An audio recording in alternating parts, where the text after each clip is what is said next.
The familiar sound of a BBC News broadcast often elicits anger from critics who might call the corporation biased, but in fact, broadcasters including the Beeb are compelled to maintain balance by regulator Ofcom.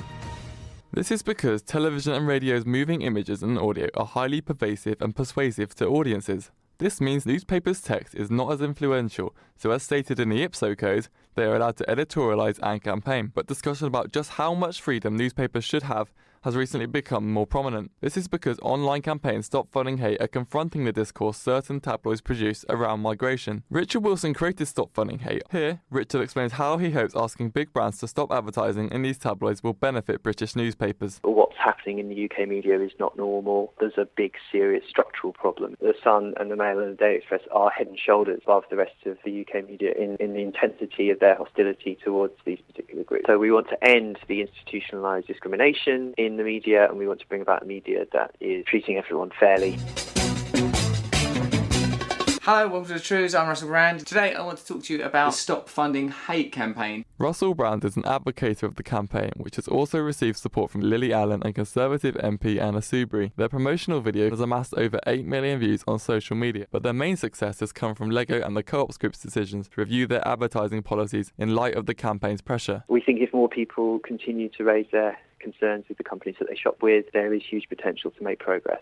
But is it progress? For others, there is a profound sense of unease surrounding the movement. Those who object to the cause claim that it threatens the essence of free journalism in the UK. If it was successful, what it amounts to is press censorship. And that, press censorship is something you see under totalitarian regimes. This is the view of Spiked Online journalist Naomi First. It might not be as extreme as totalitarianism, but it raises questions regarding how democratic it is if it strangles press freedom. Nevertheless, I asked Naomi about some contentious headlines. The Sun endorsed using gunships to stop migrants. The Daily Express claims immigration was like an invasion, and the Daily Mail likens migrants to a swarm. These newspapers are offering an opinion on migration the way that they see it, and I don't agree with their message all the time, but I certainly uphold their right to print it, and it's one opinion within the debate. You might not agree with it, but that's fine, so disagree with it. That's important because it enlivens public debate, and we need that. It would be a little bit stupid to support a campaign for press censorship. So does Stop Funding Hate constitute press censorship? I questioned Richard about this. One of our core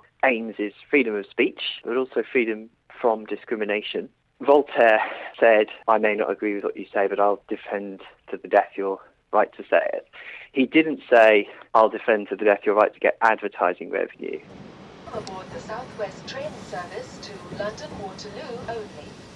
Instead of the late Voltaire, I travelled to King's College London to understand how journalism lecturer and former BBC editor Kevin Marsh assessed the current state of journalism in British newspapers. Do you think it's more important for newspapers to adhere to journalism ideals such as balance and fairness, or for them to editorialise and campaign? Well, the short answer is both. We've grown up with a printed culture in the UK, with this idea that, certainly for the printed word, there should be pretty well as much freedom as you can possibly give it. But it is the worldview of The Sun, the Daily Mail and the Daily Express which Stop Funding Hate are trying to tackle, something Kevin is ambivalent about. The Stop Funding Hate campaign is virtuous, but I'm never a great supporter of any campaign that starts with the word stop. And so I think there is a difficulty within a sort of free liberal democracy with trying to set up barriers. So perhaps by transforming the campaign's negative lexis into positive lexis, undertones of censorship may be removed and companies may be more incentivized to advertise next to tolerant news coverage. Perhaps this will ensure newspapers do not have to conform to the same boundaries broadcast media faces for the foreseeable future.